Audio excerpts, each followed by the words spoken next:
வலுப்படுத்துவது இன்றைக்கு நாட்டின் மிக முக்கியமான தேவையாக மாறி இருக்கிறது. அதற்காக உருவாகி இருப்பதுதான் இந்தியா கூட்டணி. அந்த கூட்டணி தலைவர்கள் பங்கேற்கும் முதல் தேர்தல் பரப்புரை நிகழ்வாகத்தான் விடுதலை சிறுத்தைகள் கட்சியின் வெல்லும் ஜனநாயக மாநாடு அமைய இருக்கிறது. இந்த மாநாட்டில் அனைத்து தரப்பு ஜனநாயக சக்தியிலும் பங்கேற்க வேண்டும் என்றும் இந்த நேரத்தில் நான் அழைப்பு விடுக்கிறேன்.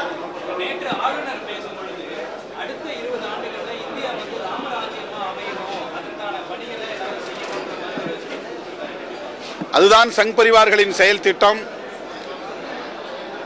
RN ரவி அவர்களின் குரல், ஒட்டுமொத்த சங் பரிவார்களின் குரல், RSSின் குரல். அவர்கள் விரும்புவது ராமராஜ்யம் என்கிற பெயரில் ஒரு குறிப்பிட்ட சமூகத்தினரின் ஆதிக்க ஆட்சி நிர்வாகமாகும். ஆக சூத்திரர்கள் தவம் கூட செய்யக்கூடாது, குலதர்மத்தை மீறக்கூடாது என்று சொல்லுகிற அந்த ராஜ்யம்தான் ராமராஜ்யம். அப்படிப்பட்ட ஒரு ஆட்சி நிர்வாகத்தை, சாம்ராஜ்யத்தை இங்கே நிறுவ வேண்டும் என்பதுதான் சங் பரிவார்களின் நோக்கம் என்கிற நிலையில் சமூக நீதி இங்கே அழித்தொழிக்கப்படும், ஜனநாயக விழுமியங்கள் அழித்தொழிக்கப்படும், அரசமைப்பு சட்டம் தூக்கி எறியப்படும்.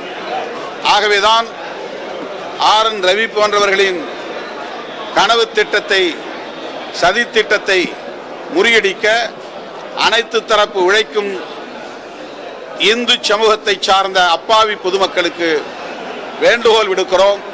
விழித்துக் கொள்ளுங்கள், எச்சரிக்கையாக இருங்கள். இந்த மாய்மாட அரசியலில்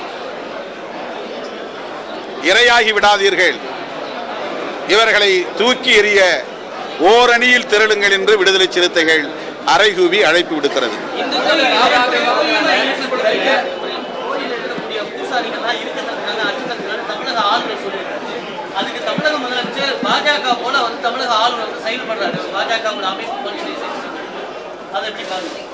ஆளுநர் RN ரவி அவர்களை ஏற்கனவே RSS ரவி என்றுதான் விடுதலை சிறுத்தைகள் அடையாளப்படுத்தி அம்பலப்படுத்தி வருகிறோம்.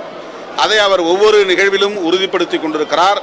கோதண்டராமர் கோவிலில் உள்ள பூசாரிகளுக்கு பாதுகாப்பு இல்லை, அவர்கள் ஒடுக்குமுறைக்கு ஆளாகி இருக்கிறார்கள், அவர்களின் கண்களில் அச்சம் தெரிக்கிறது என்றெல்லாம் வதந்தியை பரப்பினார். ஆனால் அந்த கோவிலில் பூஜைகளை செய்து கொண்டிருக்கிற பூசாரிகள் அதை மறுத்திருக்கிறார்கள். RN ரவி முகத்தில் கரியை பூசியிருக்கிறார்கள். இனியாவது அவர் உணர்ந்து கொள்ள வேண்டும், புரிந்து கொள்ள வேண்டும், திருந்த வேண்டும் என்று கேட்டுக்கொள்கிறேன். அதெல்லாம் கூட்டணியில் பேச்சுவார்த்தையின் போது உறுதி செய்யப்படும். மாநாடு முடிந்த பிறகு அது குறித்து நாங்கள் அறிவிப்பு செய்வோம். மாநாட்டுக்கு பிறகு 2-3 நாட்கள் இருக்கின்றன. மாநாடு முடிந்த பிறகு நாங்கள் முறைப்படி குழுக்களை அமைத்து திராவிட முன்னேற்ற கழகத்தின் பேச்சுவார்த்தை குழுவோடு எங்களுக்கான தேவைகள் குறித்து பேசுவோம். அது அந்த நேரத்தில் உங்களுக்கு தெரியப்படுத்தப்படும்.